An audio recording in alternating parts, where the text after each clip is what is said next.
My experience really in transportation policy came from working on the Senate Transportation Appropriations Subcommittee for 19 of my 22 years working on that committee. I was the Democratic staff director, sometimes in the majority, sometimes in the minority, in the Senate on transportation policy at the Appropriations Committee for 14 of those years. So I obviously have been working with AASHTO and public transit and the other modes of transportation, including aviation, for a very long time. My wife is also a Hill junkie. She works as the legislative director for the Senate Majority Whip, Senator Durbin. So we're one of those families that watch C-SPAN instead of football. It's kind of pathetic, but we do, and we've got two great kids, age 11 and 9, who, when we're not working, we put all our time and effort into them.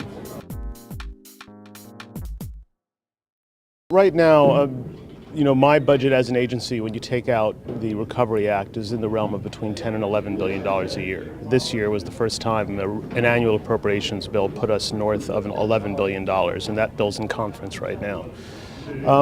We need to do a lot of things, not just on the investment side, but in terms of retooling the programs to make them easier at the user end. We have a very complicated and sometimes, to the user community, an incomprehensible system on how we decide what major new capital investments are going to be made, how we determine what is a good light rail project versus one that isn't as good. And we are working diligently within the F.T.A. right now to sort of retool that system. Obviously, as an administration that wants to increase transit ridership and provide more transit options to people, I want programs where people truly get to make the choice. And it also puts a burden on the F.T.A. to help educate MPOs, mayors, county councils on how they can make the transit choice. We are now north of 90% obligated.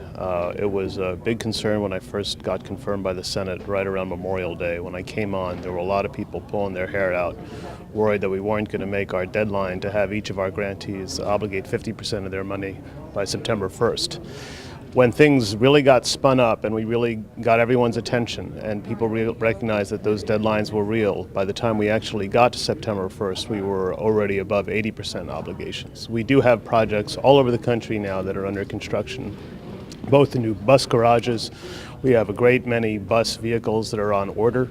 Those assembly lines are humming, and we've got some expanded rail activity in probably all regions of the country at this point.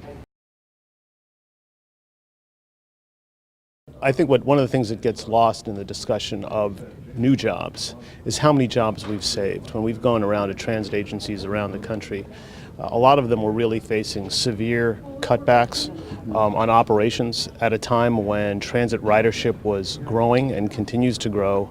They were cutting back available transit service because of dried up state and local revenues.